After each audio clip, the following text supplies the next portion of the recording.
Chapter 6 Baruch's Engagement. When Baruch disappeared from Liajna without leaving any trace behind him, Avram was very puzzled and troubled. Why had Baruch done this? Could it be that he did not wish to eat at his table? Baruch had his eye on Baruch, and knowing him to be the fine and excellent young man that he was, hoped to get him to be his son-in-law. His daughter Rivka was a very nice and gifted young lady, and Avram could think of no better match for his beloved child than Baruch. He had already learned all there was to know about Baruch from his contact with him. He knew that he came from a distinguished family who originated in Posen, and that he himself had been born in Vitebsk and brought up in a house on the outskirts of the town near the banks of the river Dvina. All this he found out bit by bit, for Baruch talked very little, which he pieced together until he got a complete picture of Baruch and his environment before he came to Liajna. As for Baruch's character and his original way of living, this he understood and appreciated better than anyone else. Avram had particularly wanted to have Baruch stay at his house for Pesach, so that his young friend could become acquainted with Avram's family, his daughter Rivka included, and then he hoped it would be easier for him to put the proposition to Baruch to marry Rivka. Could Baruch have guessed Avram's intention and run away because of it? Avram hoped that that was not the reason, and made up his mind to leave no stone unturned until he found Baruch again. It was just like looking for a needle in a haystack. Where was one to begin? That summer, Avram again rented some orchards, this time with a new partner.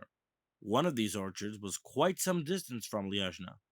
When the time came for picking the fruit, his partner suggested that Avram would do well to take the fruit into Vitebsk, the only big town in the neighborhood where he felt sure they could get a better price for their produce. He thought he would have to use some persuasion to get Avram to agree, and was somewhat surprised when the latter expressed himself as quite ready to go. Knowing that Vitebsk was Baruch's birthplace and hometown, Avram hoped he might be fortunate enough to get some clue as to Baruch's whereabouts. Avram was very successful as regards to the sale of the fruit, for he did in fact obtain very good prices, but losing no time after concluding his business, he set off in his search for Baruch. He started on the outskirts of the town, near the Dvina, and then right through the town, but despite all his efforts, and he asked numberless people, none seemed to know where Baruch was to be found.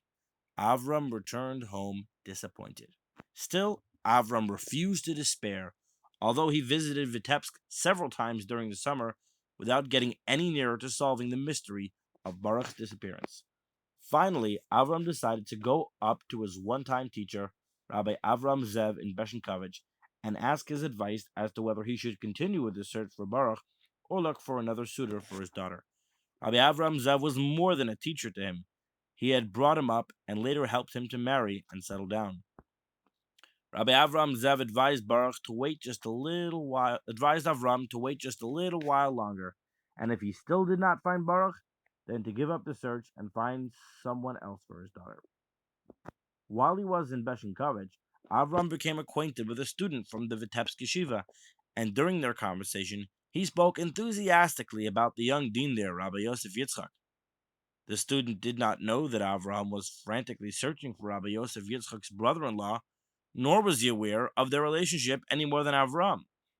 Avram rather liked what he had been told about Rabbi Yosef Yitzchak, and made up his mind to look him up when next in Vitebsk, and become acquainted. And that is exactly what he did when, during the winter, he had an occasion to visit Vitebsk. While still on the lookout for any information which might lead to Baruch's discovery, he thought it would be a good idea to take the opportunity of meeting Rabbi Yosef Yitzchak. He naturally did not know of the latter's connection with Baruch, but in the course of their conversation, his name cropped up, and to Avram's delight, he learned that he was Baruch's brother-in-law, and better still, that Baruch lived in the same city. Avram's joy was indescribable. He told Rabbi Yosef Yitzchak of his long search for Baruch, and of his earnest wish and hope that he would become his son-in-law. Rabbi Yosef Yitzchak thought it would be better for Avram to broach this delicate subject to Baruch, and cautioned him to be very careful in his approach so as not to frighten Baruch off. But where was Baruch? His own relatives rarely saw him. All that Rabbi Yosef Yitzchak could offer Avram was the name of the Beis HaMedrash which Baruch frequented.